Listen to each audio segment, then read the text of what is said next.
Now, the first thing I see in this problem here is that I'm taking the fourth root of an x to the fifth. This index is smaller than this exponent, so I've got too much in here.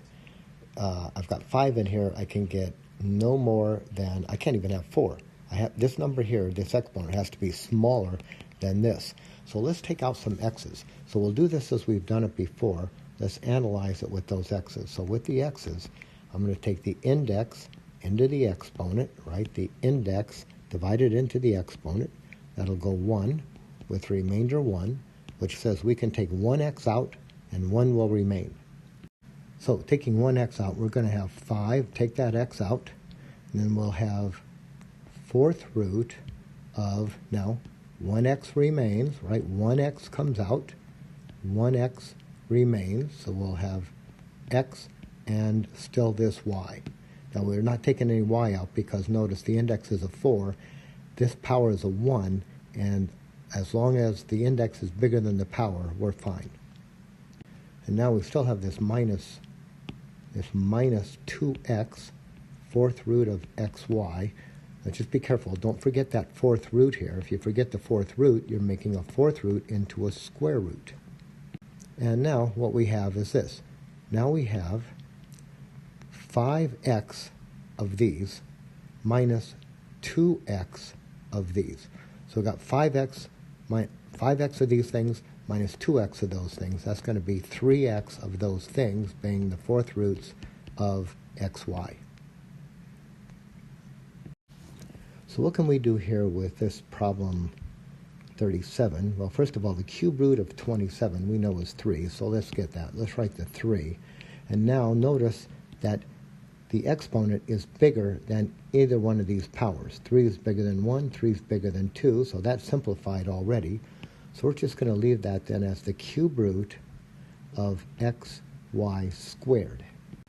Now minus, now we know this one, the cube root of 64 is 4. 4 times 4 is 16, times 4 again is 64, so we can take out a 4. Now in this case, this exponent is smaller than the power. This exponent is smaller than the power. So we've got too much under the radical. We need to take some of it out. And we know how to do this. We're going to divide, right? Index into exponent, index into exponent. So let's show what we're going to do here. Let's say for the x's, we're going to have 3 into 4, right? Index into exponent, index into exponent. 3 will go into 4 once with remainder 1. So we're going to take 1x out and 1 will remain.